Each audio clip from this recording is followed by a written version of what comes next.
Kali ini kalian akan saya ajak untuk melihat apa saja sih alat-alat untuk bersuci itu. Alat-alat bersuci itu selain air juga ada loh. Untuk lebih lanjut, silakan simak video berikut. Disimak dengan baik ya.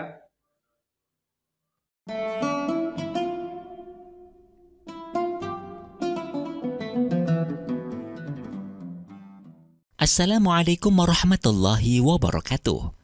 Islam merupakan satu-satunya agama yang sempurna. Kesempurnaan Islam dapat kita lihat dengan diaturnya segala seluk-beluk kehidupan manusia melalui tuntunan syariat terbaik yang tidak ada pada agama-agama manapun. Sehingga dalam masalah tata cara membersihkan najis setelah buang air kecil dan air besar atau biasa disebut istinja, semua diatur dalam syariat agama Islam. Allah Subhanahu wa taala berfirman, "Innallaha yuhibbut tawwabina wa yuhibbul mutatahhirin." Artinya, sesungguhnya Allah menyukai orang-orang yang bertaubat dan menyukai orang-orang yang menyucikan diri.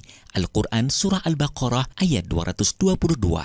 Istinja secara bahasa berarti sebuah usaha menghilangkan penyakit. Secara istilah, Habib Ahmad bin Umar Asy-Syaitiri mendefinisikan istinja adalah usaha menghilangkan dari farji, kubul dan dubur benda najis yang dapat melumuri, tidak kering yang keluar dari farji, baik dengan air ataupun batu. Dari definisi ini, dapat kita pahami bahwa beristinja memiliki beberapa perbedaan dari aktivitas menghilangkan najis secara umum. Perbedaan tersebut adalah bahwa istinja boleh menggunakan air ataupun batu, sedangkan menghilangkan najis hanya boleh menggunakan air saja. Dalam salah satu hadis yang diriwayatkan oleh Imam Al-Bukhari disebutkan, حدثنا أبو نعيم قال حدثنا زهير عن أبي إسحاق قال ليس أبو عبيدة ذكره ولكن عبد الرحمن بن الأسود عن أبيه أنه سمع عبد الله يقول أتى النبي صلى الله عليه وسلم الغائط فأمرني أن آتيه بثلاثة أحجار فوجدت حجرين والتمست الثالثة فلم أجده فأخذت روثة فأتيته بها فأخذ الحجرين وألقى الروثة وقال هذا ركس. Nabi Shallallahu Alaihi Wasallam pergi ke toilet, lalu beliau memerintahkan aku membawakan 3 buah batu. Aku hanya mendapatkan 2 batu, lalu aku mencari batu yang ketiga. Namun aku tidak mendapatkannya sehingga aku pun mengambil kotoran hewan yang kering. Kemudian semua itu aku bawa ke hadapan Nabi. Namun beliau hanya mengambil 2 batu dan membuang kotoran hewan yang telah kering tersebut seraya bersabda, "Ini najis." Sahih Bukhari nomor 152. Cara membersihkan najis atau cebok dalam Islam terdapat 3 metode. 1. Membersihkan najis hanya dengan menggunakan 3 batu, tisu, kain, kayu, atau benda sejenis yang bisa menghilangkan najis. 2.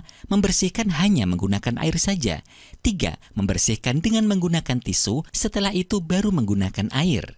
Ketiga cara tersebut sah menurut syara', namun yang paling utama adalah menggunakan tisu terlebih dahulu, baru kemudian menggunakan air. Perbandingan antara menggunakan tisu saja dengan air saja, maka lebih diutamakan menggunakan air saja meskipun sama-sama sah.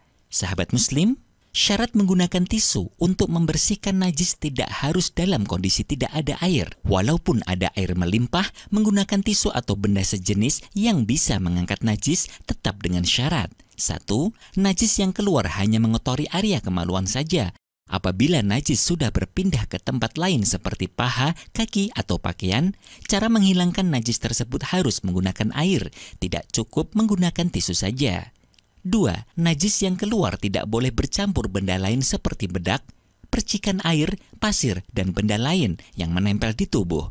Apabila najis sudah terkena benda lain yang menempel di tubuh, maka cara menyucikannya hanya bisa menggunakan air. Dengan demikian, tidak sah menyucikan najis dengan menggunakan tisu basah karena tisu basah bercampur dengan air. Nah, sahabat Muslim, di sebagian fasilitas umum seperti kereta api, pesawat, atau di tempat lain, terkadang hanya disediakan tisu saja.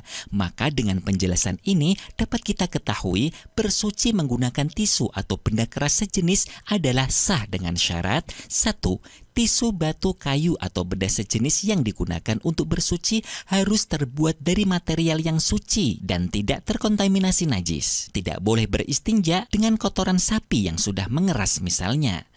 2. Benda yang digunakan harus berupa benda padat, bukan benda cair atau lembek. Usahakan tidak menggunakan benda yang tidak mudah hancur. 3. Harus memiliki permukaan kasat atau kasar yang dapat mengangkat najis. Tidak sah menggunakan benda semacam kaca, permukaan pipa, atau benda sejenis yang mempunyai permukaan halus. 4. Tidak boleh menggunakan benda terhormat seperti tulang, makanan, dan benda-benda yang tertulis asma Allah, nama Nabi, ayat-ayat Al-Quran, dan berbagai materi agama lainnya. Sahabat Muslim, kewajiban menggunakan 3 batu, 3 lembar tisu, dan benda padat lainnya tidak harus terdiri dari 3 buah. Bisa juga berupa batu satu, namun mempunyai 3 sudut yang masing-masing bisa digunakan. Atau 1 tisu besar yang mempunyai 3 sudut. Sahabat Muslim, berikut ini di antara kesunahan-kesunahan dalam beristinja secara singkat. 1. Usahakan untuk mempersiapkan air, tisu, atau alat pembersih sejenis sebelum membuang hajat. 2. Gunakan tangan kiri untuk menghilangkan najis dan kotoran. 3. Dalam membersihkan, ulangi dengan hitungan ganjil, dan masih banyak kesunahan yang lain. Nah sahabat Muslim, demikian tadi penjelasan tentang tata cara istinja dengan air, tisu, dan benda sejenis. Semoga bermanfaat. Amin ya rabbal alamin. Wallahu a'lam.